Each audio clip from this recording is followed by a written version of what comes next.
Hi, this is Ed Oakley, and I want to share with you an incredible example of servant leadership. The idea of serving other people as a way of being a leader and the power that it has. Now, this has to do with the fact that a few weeks ago, my daughter, who is a senior in high school, Kat, wanted to go to Washington State up into Bellingham, way northern, just 20 miles south of the Canadian border, to visit a school, Western Washington University, that she wanted to consider going to. So we hopped on an airplane, headed up, and before we did, though, I called my friend, and she used to be a facilitator and an outstanding consultant for Enlightened Leadership Solutions, Genevieve Joshua, JJ for short.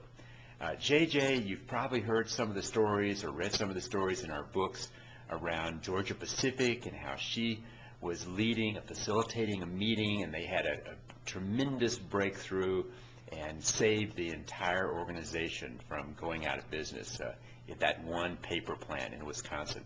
Anyway, so I called JJ, or actually I sent her an email. I said, hey, heading up your way, I wonder if you have a recommendation for a hotel, and here's kind of what we're thinking about doing. Told her I was bringing my daughter up there.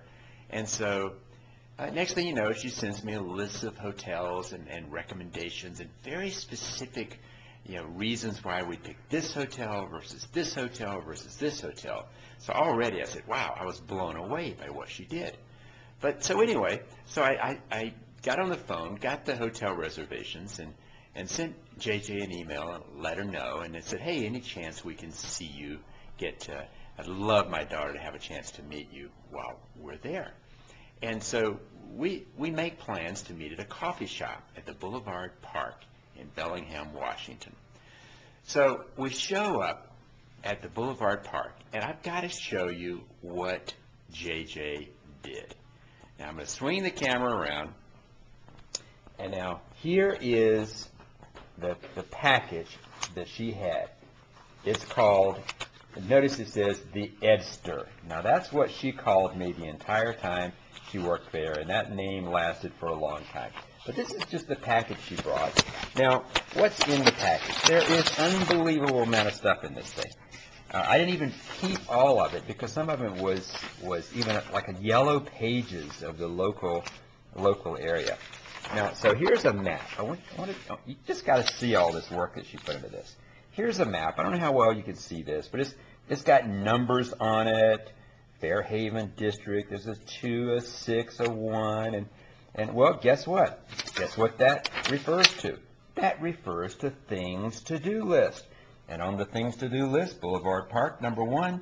Number 2, wander through the Fairhaven District. Number 3, Whatcom Falls Park. Number 4, Squalicum Harbor. Chuckanut Drive. Go see the roses that are, the tulips. It's tulip country. There are more tulips grown there than in Holland. And so, but just on and on, specific things to do. Now, if that's not enough, then she's got a list of eateries, downtown, Fairhaven area, the harbor, on the Chuckanut Highway. I mean, it's just amazing all the stuff that she's done here. And she sent me an email just before I left, by the way, and she says, oh, I'm sorry that it has taken so long to get back with you by email, but I had to drive all these places so I would know the distances for you. Can you believe that? I mean, and look at the map she gave me of the area. And the map, we ended up sitting down and talking about it and where things fit and how it relates to what we wanted to do while we're there.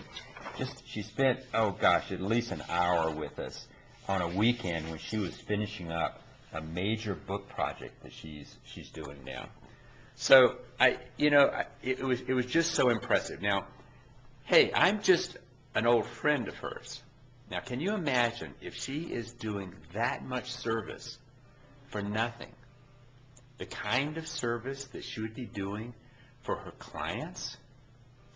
Imagine that, and think about your role as a leader and the opportunity you have to make a difference with your clients, whether they are internal customers or external customers.